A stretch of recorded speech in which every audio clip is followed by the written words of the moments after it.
Hello and welcome to Amethyst Star Crafting. My name is Jane Allmark and I'm an independent Stampin' Up demonstrator.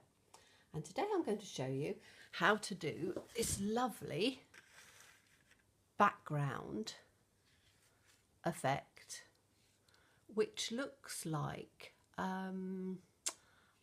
crackle. Looks like old sort of crackled wood. So we are going to be using Best Birds. And you can see on there is a lovely stamp which has this sort of crackle effect.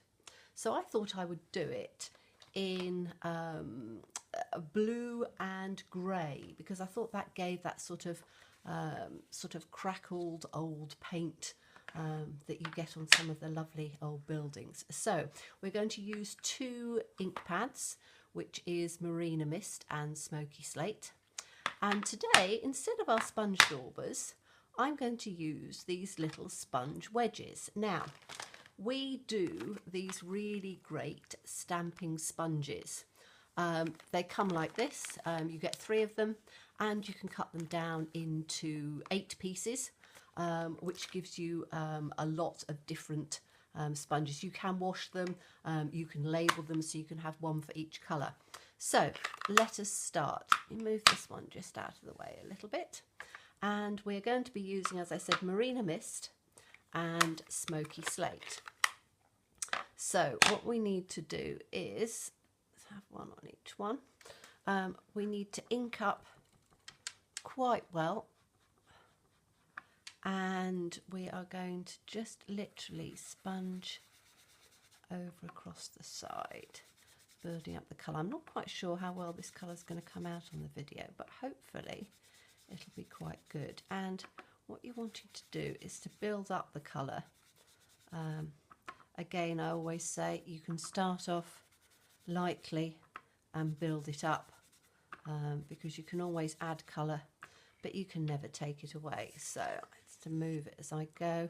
Let's have some in the middle here. Marina Mist is such a lovely blue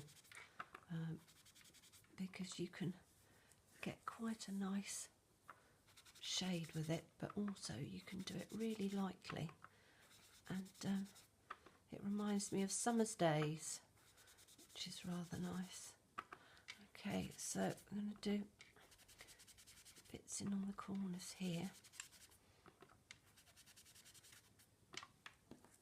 Let's have another one on here.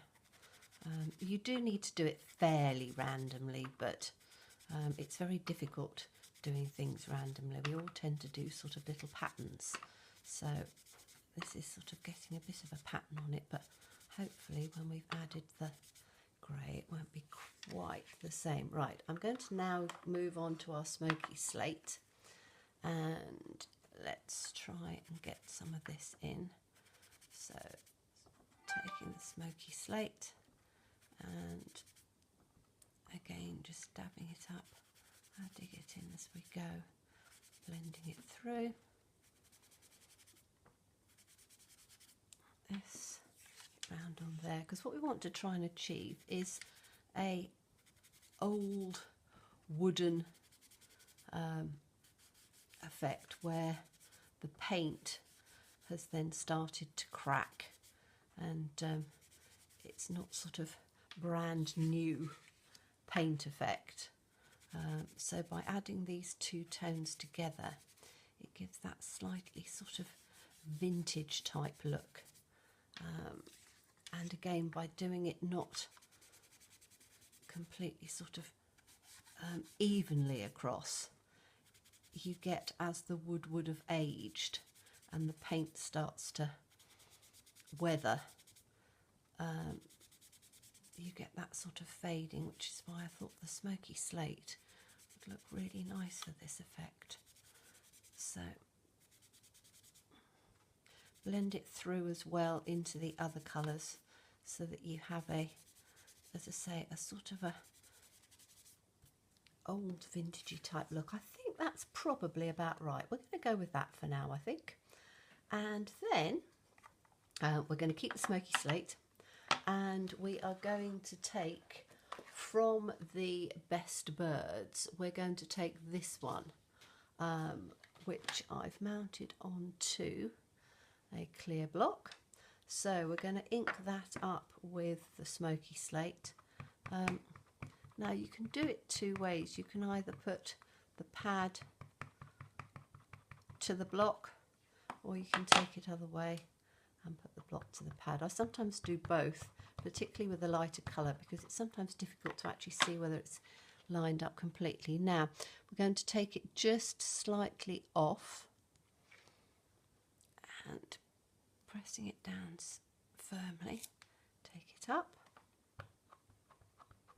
ink it up again, and it's quite good to do it just over.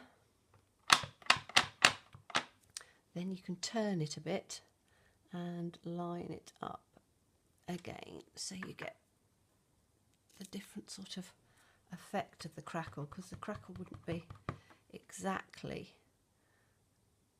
precise on there. And the nice thing about this is that you can line it up quite nicely.